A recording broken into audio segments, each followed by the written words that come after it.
I talked about how the art and digital environment now helps Latin American communities, margin communities, and emerging countries to raise their voice and to overthrow the official and mainstream narratives about them, and how digital disruption means something different that we, the privilege, has the meaning of it, you know.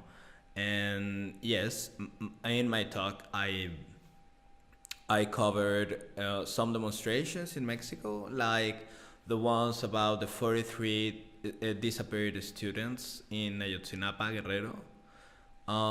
That is a margin community with a socialism core on it. They're indigenous, and they never can be heard if they didn't merge this discourse about these students disappeared by government agents, if they don't have these digital tools. And somewhere in this, in the road to looking at their sons, the mothers,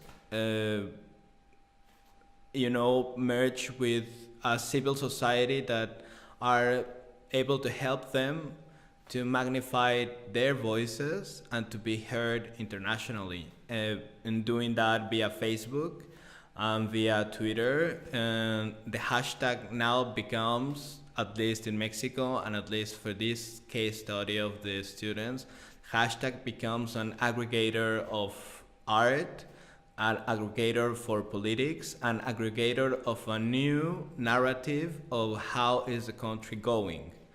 The second case I made on my talk was about Franca Polari.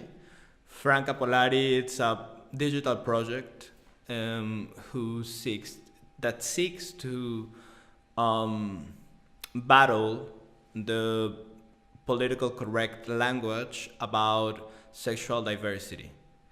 And Franca Polari, it's a project that it is now like 6 or 7 years old, that it started in blog, then in Facebook, and it was all about hacking the language, hacking how we referred as a gay people as each other, but how gays, lesbian, queers can fight the power or the establishment or the heteronormative narrative with a different kind of language.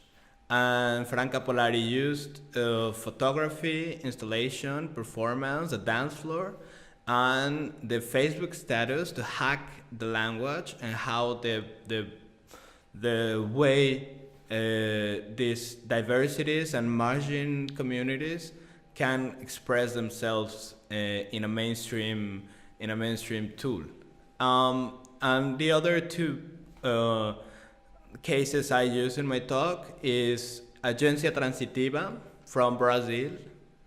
Agencia Transitiva, it's a collective of artists who made or who use arts and political discourse to dismantle some facts from the government. And one of the projects I liked the most was about big data, and they put together two charts that are public, but they are not apparently correlated.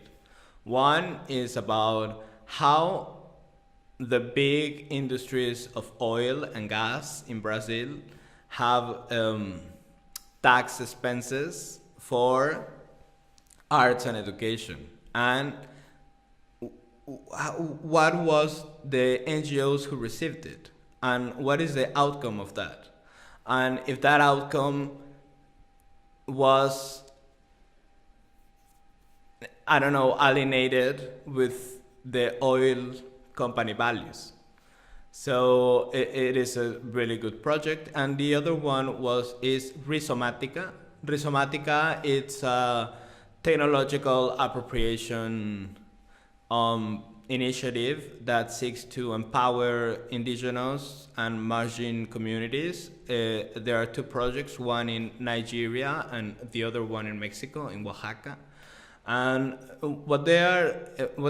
they started as hacking the antennas, the antennas of telecommunications to do a tiny micro telco system in Oaxaca and in Nigeria to communicate the margin communities who can't access landline telephones and mobile phones. And after 2 years, they have been recognized legally by Mexican government, and now they have their micro telco company run by indigenous people and with rates that the privileged people want. And they are now more autonomous and more community driven because of this technological appropriation.